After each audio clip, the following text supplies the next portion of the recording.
Okay, welcome everybody back to Steve Talks Boxing X, STBX. And this week we are going to be talking about this fight, which is this weekend's super middleweight fight in Canelo Alvarez, or Canelo to his mates, versus Jaime Munguia. And I'm pleased to say joining me this week is Kenzer Gray. Welcome, Kenzer, back to the show. Thanks for coming on again. Thanks for having me, Steve. Glad to be back, mate. Yep. I think I've got to correct you there, though. Isn't it Saul to his mates? That's what Eddie calls him. Okay. That's what Eddie calls him, and Eddie's right in there, and you know what I mean? That's fair enough. I just call him Canelo, but if you know more than that, Eddie's his homie, and he calls him Sal. So okay, you know. There you go then. Sal to his mates then. So, but yeah, appreciate you coming on. Obviously knowledgeable there. My first question for you is another pay-per-view. The fight is on Prime, I think, in America, Prime Video, The Zone in the UK. Yeah. As fans, are we getting fed up with these pay-per-views? Well, I think, yeah, you're never going to be happy about forking out an extra 20 quid or 25 quid when you're already paying for a subscription service dedicated to boxing. And then when a good fight comes along, you've got to pay an extra 20 quid. You think, well, hang on, this subscription service is actually dedicated to boxing. So I think if it's someone like Fury and Joshua in this country now, we're sort of conditioned to the fact we're going to pay extra whenever they fight. But if it's somebody from abroad, I don't care if it's Canelo or whoever, you still think that should be part of your subscription. Yeah. So to fork out for a pay-per-view fight that doesn't feature a UK fighter, and when it's two Mexicans, yeah, people will get a bit sick of that, especially we've got a busy period coming up, haven't we? There's a lot of pay-per-views things to be coming up. So yeah, last week, obviously, we had Garcia and Haney as well. So another pay-per-view, and then another one. And then, obviously, people would be forking out for Fury and Newsom as well. So, is it 20 quid on the Zone? I think so, yeah. And is it Amazon Prime's first foray into boxing, or have they done one? Yeah, I think it's their first. Yeah. And are they going $80 like they normally do in America? That's what I've heard from my American fans. So we think we're getting ripped off, but you got to feel sorry for the guys in the US as well. $80, like 70 quid. Yeah, they pay ridiculous amounts for their pay-per-views in the US. So when we moan about the odd 20 quid here and there, obviously the US prices are way inflated above I think they do. I think the culture is a boxing evening though between 3 or 4 guys, isn't it? Maybe bring your mates up and they all chuck $20 in a piece or whatever. I don't know, but $80 to watch a fight in your own living room is just I can't get my head around that. You know, no way. Yeah, it does seem mad. Maybe we should do this over the UK, have house parties and invite people around, chip in a fiver each. Steve, to be honest with you, once I went to Liverpool, me and a friend of mine, to watch Bellew versus Cleverly 2 because me and a friend was upset about it being pay-per-view, so we didn't want to pay the pay-per-view, so we decided to go to Liverpool to watch it instead, just out of principle. But there you go. That's the flawed logic of some boxing fans. No, I don't blame you. Okay, going back to the fight itself, all Mexican fight. As neutrals, we love these fans. Love these fights, don't we? Yeah, we do. We do. I mean, 2 Mexicans, Cinco de Mayo. The atmosphere is going to be red hot. I'm not sure. I mean, Canelo's loved by Mexican fans, but he's so popular. I think there's an element or a group of Mexicans that don't actually like him all that much, you know, because you know, like, so you know, when AJ got very, very popular and it sort of like appeared to be cool to dislike him type thing. I think Canelo's there, and he also had that period of where he was making everyone boil down to a catch weight and stuff like that, and I think a few Mexicans haven't forgot that. So it wouldn't surprise me. I think Canelo's the hero in Mexico, but it wouldn't surprise me at all if a few of them are rooting for Munguia tomorrow night, you know. Yeah. On Saturday night, sorry, not tomorrow night. It wouldn't surprise me at all if a few of them are rooting for the underdog there.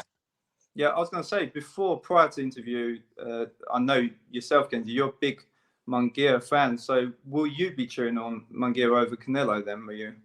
I'm just really looking forward to the fight. I think Munguia is going to have his moments in the fight. We'll come to that in a bit, but I'm not sure I'm going to be cheering him on because I have got a hell of a lot of respect for Canelo and what he's done in the ring. I don't think I'm going to, especially at this stage in Canelo's career, I don't think I'm going to be cheering on. Like, I'm not going to as much as I like Munguia, I don't think I really want him to punch Canelo's head in all that badly, but I'll be up and cheering. So, but I'm really looking forward to the fight, mate. Yeah, that's fair enough. And talking of cheering on, how would a Munguia win mean to Oscar De La Hoya to get one over Canelo? I think it would mean more to De La Hoya than it would to Munguia. I think so. I can just see De La Hoya going berserk in the ring afterwards. You know, if Munguia gets a decision, or even unthinkably he drops Canelo and gets him in trouble. Because De La Hoya, he's very public with his spats, and I don't think there's no love lost there at all on both sides. I'd say. Yeah, I was going to say we saw that with Ryan Garcia, didn't we? Really? So, yeah, I mean, De La Hoya is just taking on the whole of the boxing world at the moment, and he's taking on Turk, he's taking on Eddie Hearn, he's taking on Canelo. He just doesn't care, does he, De La Hoya? So yeah, I think he would show his pleasure if Canelo got beat on Saturday. That would mean that. Yeah, I can imagine it would probably mean definitely a lot to him. Going back to Munguia, he managed to stop John Ryder. Now that was something Canelo couldn't do. Yeah. So what would you make of that? I think that you've got to take into account John Ryder, the stage where John Ryder was at in his career. You've got to take into account his previous fight with Canelo, paid him a lot of money, and also it did seem to soften him up a little bit in more ways than one. His bank account.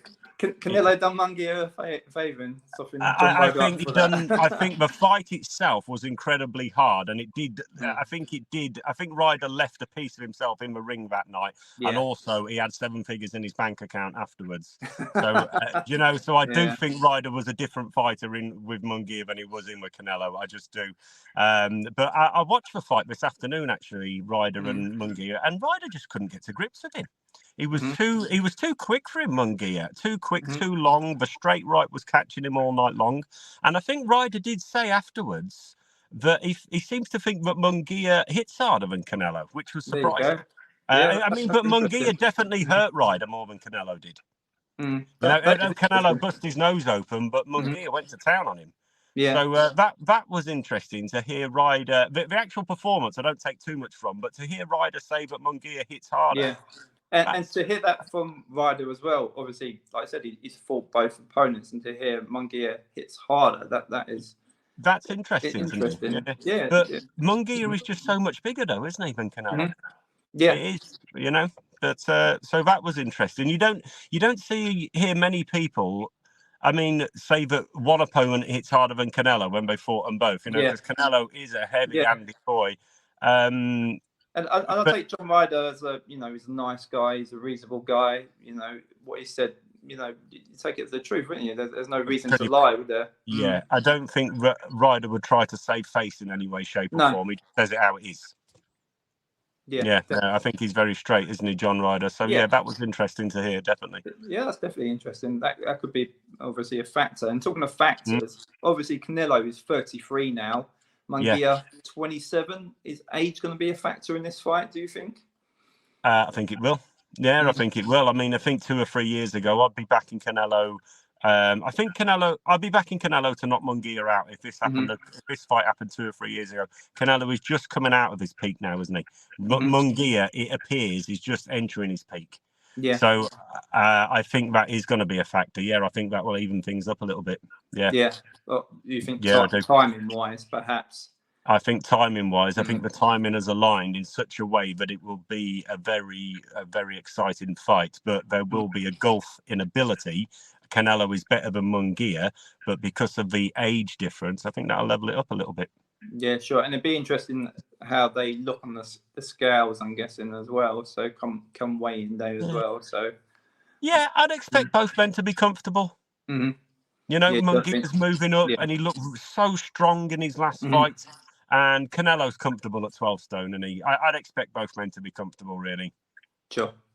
Going back to Canelo, last stoppage was against Plant in 2021. Yeah, it was. Yeah, I had to look this up. I was quite obviously.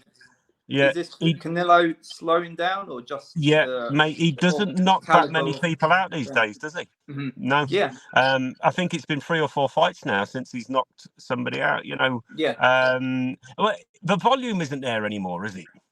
The volume isn't there. And I don't think he was much of a volume fighter anyway, but he has decreased his output noticeably over the last year or two.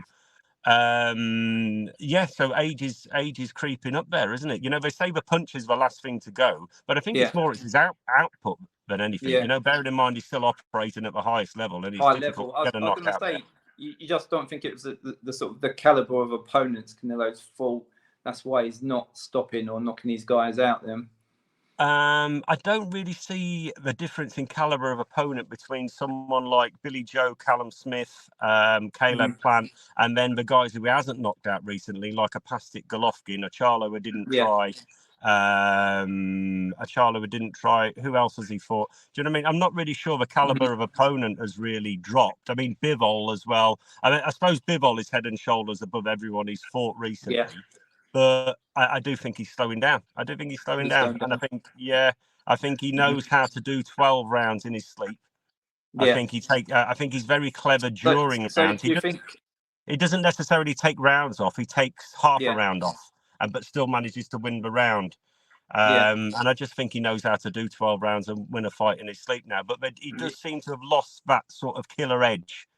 Yeah. Do you think he's not looking for he's just going on pure output rather than the knockouts? And that's what as he's getting older, is that his strategy now? Just go for output, work rate, rather than looking for the knockouts? Well, I think, he's very good defensively, Canelo. He's very good defensively. What's going to be interesting in the Munguia fight is how he starts the fight. Because Munguia's intention is obvious from the opening bell, whereas Canelo has a round or two. He tries to warm his way into things. You know what I mean?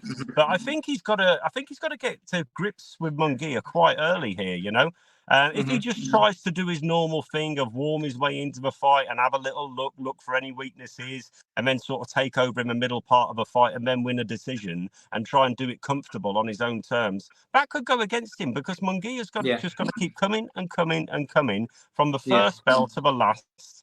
There's lots of momentum swings when Munguia fights because he's all one way, and he gets caught occasionally. So how the fight is going to play out and what Canelo's intentions are, it's difficult, really. It's difficult. So I don't think Canelo's intention will be to get in there and bully Munguia, because I'm not sure that he can. So because of that, it's going to be interesting to see how he approaches the first 3 or 4 rounds. I don't really know. I think 2 or 3 years ago, two or 3 years ago, Canelo had fancied knocking Munguia out just based on his raw talent and ability and where he was in his career. But nowadays, he's a bit older, isn't he? Yeah. You know, so he might have to old man him a little bit. Yeah, probably. Do you know what I mean? Yeah, definitely. If Munguia wins, obviously, be a big win. But could he be the next Canelo in terms of sort of Mexican superstardom? Well, the next Canelo. It depends on how the Mexican fans are with him, doesn't it? I mean, sometimes I don't know. Some say American fans, for example, they love the favourite to win. We're the opposite. We like the underdog. We always cheer the underdog. Do you know what I mean? So it depends. Like, are they going to get offended that he's defeated their king? You know, I'm not really sure how the Mexican fans are. So you think he could even lose fans by this if he wins? Well, I think no, not really. I think it's a possibility. But if Munguia gets in there and does a job on Canelo, then I think they will crown him as the new king. Yeah, I do. Yeah, sure. Canelo steps into the ring with a record of 60 wins, 2 losses, 2 draws, 39 of those wins. I know not recently come by way of knockout. Surely Canelo's a boxing Hall of Fame already. Yeah, definitely. I think he's been a Hall of Famer for many years now. Yeah, I think, but I think even before his super middleweight run, before, you know, when he was doing the sort of light middle catchweight fights and the Golovkin fights, I think if you stopped his career before the super middleweight run, I think he was Hall of Fame career then. And then he went on the super middleweight run and just cleaned up and unified it or become undisputed champion. And since then, he's gone on to achieve great things in the super middleweight division. But it is definitely a Hall of Fame. When you're talking about a guy who's possibly the best Mexican fighter of all time, I'm not saying that he is, but he's in the conversation. then you know you're a first ballot Hall of Famer. Yeah. Do you think even if he does lose against Munguia, obviously he's still there, isn't he? There's no damage to that reputational record, is there really? No, I mean, like Roy Jones is a good example of that type of thing. Will the end of his career detract from his greatness in like the first part of his career in the middle? And I don't think Canelo's going to fall off a cliff like Roy Jones did, because Canelo is very dedicated. He's always in the gym. I think his decline will be very slowly but surely. Whereas someone like Roy Jones, who ballooned up in weight and done all that kind of business, and then his career just fell off a cliff. He got knocked out and was never the same again. Whereas Canelo will just sort of gradually decline. Yeah, he'll gradually decline. So I don't think his career will end badly. You know, shockingly, I don't think he'll get beat up, and I don't think his end of his career will be a disaster. I think there may be one or two warning signs there, and then he might start showing signs. Yeah. Okay. Moving on to Freddie Roach, who is Munguia's trainer. He has quoted, "No, I'm not expecting a knockout, but I think he can knock him out." That's obviously talking about Munguia. Will Munguia need to stop Canelo to get the nod? We're in Vegas on the cards. Well, if he stops him, the cards won't be needed, will they? If he, that's how it is with Canelo. You've got to knock him out to win a points decision. You know the saying. Yeah, I mean, he's got to have to knock him out twice to get a draw, definitely. Yeah, exactly. I don't think he's going to win a decision. He's not. Munguia ain't going to win a decision against Canelo. I mean, in Vegas, it just isn't going to happen, is it? I think unless he drops him multiple times. Makes it clear. I can actually. It wouldn't surprise me if Munguia does stick him on his arse early in the fight.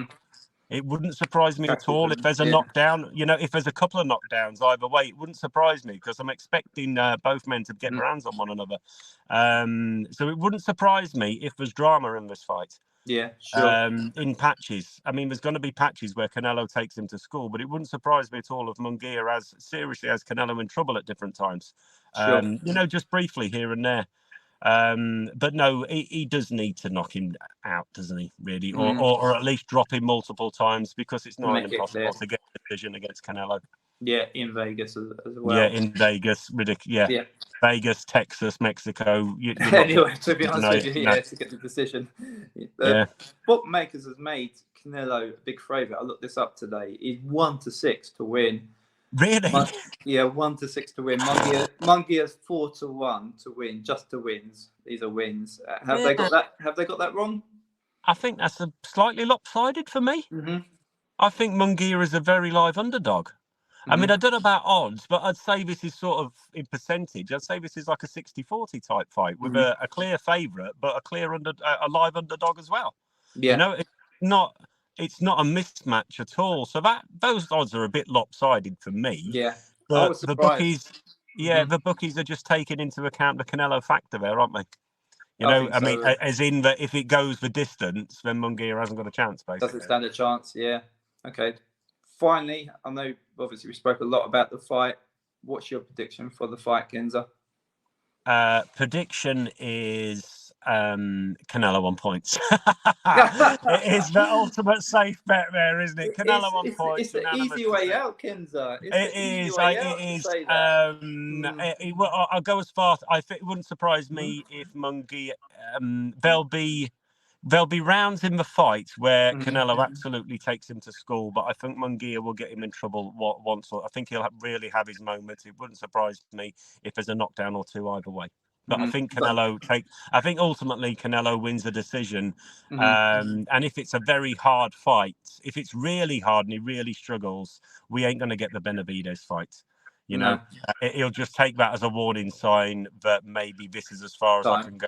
If he struggles with Munguia, forget Benavidez and forget the big old rematch as well. Because obviously that's a fight everyone wanted to see prior to the announcement of Munguia, wasn't it, really? So it is. I'd like to see that fight, but it's Canelo's just reached a level where I'd let him off a little bit. So I'm going to rewind a bit here. So you're saying Canelo's taking this fight as almost like a tester to see if he's still got it? If Canelo paced Munguia, then I expect him to call Benavidez out. Yeah. Okay. If he doesn't, I expect him to ignore that question. Mm-hmm. Yeah. Yeah, That's you know. Yeah. And you said cards, so close cards. If Munguia gets a knockdown, maybe. Yeah, I can see. If there isn't any knockdowns, then I expect Canelo to win 8 rounds to 4. 8 rounds to 4, maybe 7 to 5. But the knockdowns could make it lopsided, couldn't they? Yeah. You know, so I expect there to be drama, and especially in the first 4 or 5 rounds. While Canelo's sort of finding his feet. Maybe, you know, I can see Canelo maybe coming into it in the second half of the fight, maybe from a losing position and taking a narrow points victory. Yeah. You know, and getting away with the skin of his teeth and thinking, actually, I don't think we're going to go with Benavidez now. We'll just sort of hang it out for the last part of the career. You know, he might get a scare on Saturday, Canelo. Yeah. It could well be the case, and I'm leaning a little bit towards Munguia. Yeah. I think I'm gonna go back from what you were saying, timing wise. I think Munguia is hitting his prime, while Canelo may be a bit on the slide. Should I dare say that? You know, upset a few Mexican fans there. So, but I see it's good timing for Munguia, and I think he may have an upset personally. That's my take on it. But if it does go to the cards, then Canelo points. It's easy way out. Well, at 6 to 1, Steve, will you have a flutter? He's 1 to 6. 1 to 6. Sorry, 4 to 1 Munguia. Sorry, 4 to 1. Sorry. I think that's good odds. Yeah, 4 to 1 Munguia. So I think that's pretty good. So yeah, it is, and he's such a handful, Munguia. Yeah, anything could happen in this one. I'm leaning to Canelo, but not all that confidently. Yeah, that's fair enough. But that's what makes a good fight. Like we said before, 2 Mexicans fighting, so they should. It should be a good fight, shouldn't it? Really? You know what? I'm confident Canelo wins, but I'm not confident that he does it comfortably. That's a better way of putting it. Yeah, that's a decent assessment, isn't it? Of that. Before you go, Kenzer, I always have some ending questions for my guests, and the first one being is 5 versus 5. How excited are you for that? Oh yeah, really excited, mate. Really excited. The actual undercard itself, if you look at the undercard, you start to sort of debate how good that card is without even realising. You sort of forget that it's just the undercard. And then you put Bivol and Beterbiev on top of it, and it's one of the best cards I've ever seen. It is literally one of the best cards I've ever seen. So yeah, very excited. I like the fact that the promotional companies are playing on the rivalry. I love the 5v5. I like the Eddie versus Frank thing. I like that angle. I find it entertaining, and the matchups are fantastic as well. So yes, very looking forward to that. Yeah. I think it's a good. I think it's a good thing. I'm enjoying the whole concept of Matchroom versus Queensberry. I like it. Queensberry, yeah, it's a bit different, isn't it? Really, from what we've seen. Yeah. And we're talking about pay-per-views. This one, I don't think a lot of fans could argue, for pay-per-view on this, paying for this one anyway. Certainly, so it definitely brings value, doesn't it? Really. Yeah, so it's actually 3 pay-per-views in 6 weeks then, or 5 weeks. We better start saving our 3 to 5 weeks, isn't it? I know. Yeah. And that, on top of that, obviously we mentioned it is on the undercard of Beterbiev versus Bivol. Quick prediction on that one. I'm going to go with Beterbiev. I think he might stop him late on. I think he might just be too hard for him and too tough. Yeah. I think he might get to him late on. I agree with you. I'm a massive Beterbiev fan, and I think Bivol's very good technically, but I think Beterbiev will eventually get him. Yeah, well, I think Beterbiev is criminally underrated technically. His footwork is so good, and his timing. I think Bivol's a bit better on that front, but Bivol, for all his lovely feints and his footwork and his shot selection, is that going to be enough to keep Beterbiev off of him for 12 rounds? For 12 rounds. He's just a monster. I mean, when he come over to the UK to fight Anthony Yard, I went down to London to watch him, and I was sat next to a guy who was a boxing trainer from London, and he was convinced that Bivol knocks Beterbiev out simply because he's going to find Beterbiev too easy to hit. And I can sort of see that as well. I go as far as I don't see that. I think that fight's going to be really good. I don't see it going the distance. I think I can see Bivol knocking Beterbiev out. I can see that, but I actually think my prediction is Beterbiev will knock Bivol out late in the fight. I think he'll get to him late in the fight and stop him in around about 10 or 11. Find him, yeah, sure. Another announcement. It changed it a bit this week anyway. AJ fighting in September. Yeah. At Wembley, they're saying. Who would you like to see him fight? We've seen a few names floating around, but who would you like to see him fight? Yeah, Wilder's come back into the mix, hasn't he? Even like, if Wilder beats Zhang, then he's bang there, isn't he? I mean, I don't know. I was assuming that AJ would fight the winner of Hrgovic and Dubois. Yeah, that'd be probably for vacant IBF, wouldn't it? That fight would carry the IBF belt with it. But now they're talking about Wilder again, aren't they? You know, so I'm not sure really whether I'm all that interested AJ versus Wilder. It depends on how Wilder looks against Zhang, doesn't it? I'm not sure if I've lost interest in that fight, and I'd like to see AJ fight the winner of Hrgovic and Dubois for the belt and become a three-time world champion. I'm just not sure. I'm not sure really. I'm not sure what Wilder's got left really. Like I said, that's a massive factor. That fight against Zhang, if Wilder doesn't perform or dare say loses, it's pretty much game over, isn't it? Really, so, it is. They're really giving Wilder as many chances as they can here, aren't they? You know, he lost his last fight quite miserably, and then they've given him another fight and saying, if you win this, then you can fight AJ at Wembley. So they are really trying to put it on a plate for Wilder here, aren't they? And made him captain of the Matchroom team as well. What me and Darren discussed as well. Was that part of the contract as well? So I want to be captain. Yeah. Well, I'd like to have heard the conversation between Eddie Hearn and Deontay Wilder. Yeah, maybe Deontay Wilder demanded it. I'm not going to box for you unless I can be captain of the team, like the best football player in the school playground. You know, who want to be captain, like. But surely, if Eddie is on that sort of talking grounds with Wilder, then perhaps, and he does do Zhang, then AJ versus Wilder could be an easy one to make, because obviously, the pathway is open now, isn't it? All these fights are so easy to make.